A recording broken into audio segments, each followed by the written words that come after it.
تفہیم القرآن سید ابوالعلا مودودی سورہ عنکبوت آیات 1 تا 13۔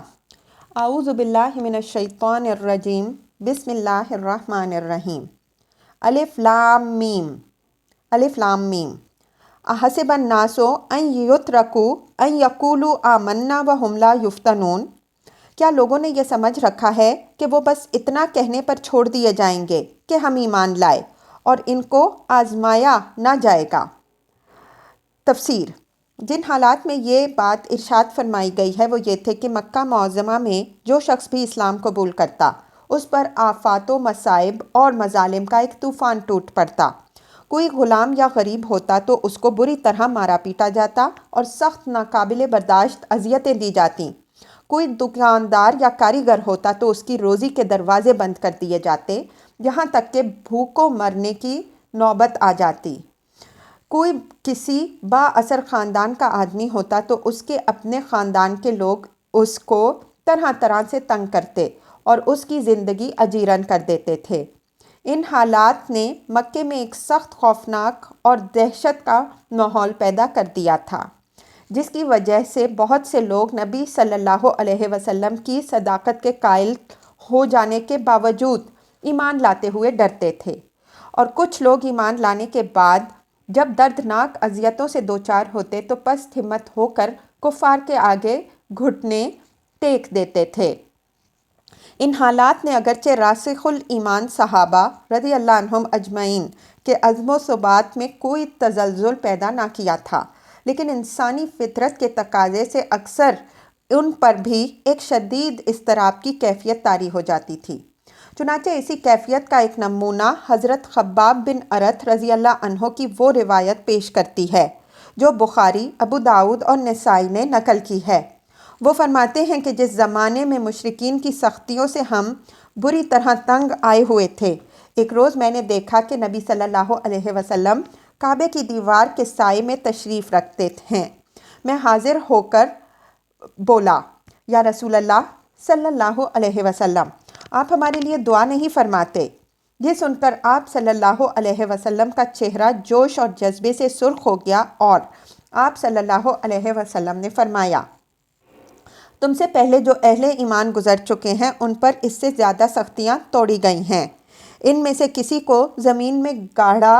گڑھا کھود کر بٹھایا جاتا اور اس کے سر پر آرا چلا کر اس کے 2 ٹکڑے کر ڈالے جاتے، کسی کے جوڑوں پر لوہے کے کنگھے گھسے جاتے تھے تاکہ وہ ایمان سے باز آ جائے۔ خدا کی قسم یہ کام پورا ہو کر رہے گا یہاں تک کہ ایک شخص صنعاء سے حضر الموت تک بے کھٹکے سفر کرے گا اور اللہ کے سوا کوئی نہ ہوگا جس کا وہ خوف کرے۔ اس اضطرابی کیفیت کو ٹھنڈے صبر و تحمل میں تبدیل کرنے کے لیے اللہ تعالیٰ اہل ایمان کو سمجھاتا ہے کہ ہمارے جو وعدے دنیا اور آخرت کی کامرانیوں کے لیے ہیں، کوئی شخص مجرد زبانی دعویٰ ایمان کر کے ان کا مستحق نہیں ہو سکتا، بلکہ ہر مدعی کو لازماً آزمائشوں کی بھٹی سے گزرنا ہوگا تاکہ وہ اپنے دعوے کی صداقت کا ثبوت دے۔ ہماری جنت اتنی سستی نہیں ہے اور نہ دنیا ہی میں ہماری خاص عنایات ایسی ارزاں ہیں کہ تم بس زبان سے ہم پر ایمان لانے کا اعلان کرو اور ہم وہ سب کچھ تمہیں بخش دیں۔ ان کے لیے تو امتحان شرط ہے، ہماری خاطر مشقتیں اٹھانی ہوں گی، جان و مال کا ضیاع برداشت کرنا ہوگا، طرح طرح کی سختیاں جھیلنی ہوں گی، خطرات، مصائب اور مشکلات کا مقابلہ کرنا ہوگا، خوف سے بھی آزمائے جاؤ گے اور لالچ سے بھی۔ ہر چیز جسے عزیز و محبوب رکھتے ہو ہماری رضا پر اسے قربان کرنا پڑے گا، اور ہر تکلیف جو تمہیں ناگوار ہے ہمارے لیے برداشت کرنی ہوگی۔ تب کہیں یہ بات کھلے گی کہ ہمیں ماننے کا جو دعویٰ تم نے کیا تھا وہ سچا تھا یا جھوٹا۔ یہ بات قرآن مجید میں ہر اس مقام پر کہی گئی ہے جہاں مصائب و شدائد کے ہجوم میں مسلمانوں پر گھبراہٹ کا عالم طاری ہوا ہے۔ ہجرت کے بعد مدینہ کی ابتدائی زندگی میں جب معاشی مشکلات، بیرونی خطرات اور یہود و منافقین کی داخلی شرارتوں نے اہل ایمان کو سخت پریشان کر رکھا تھا، اس وقت فرمایا،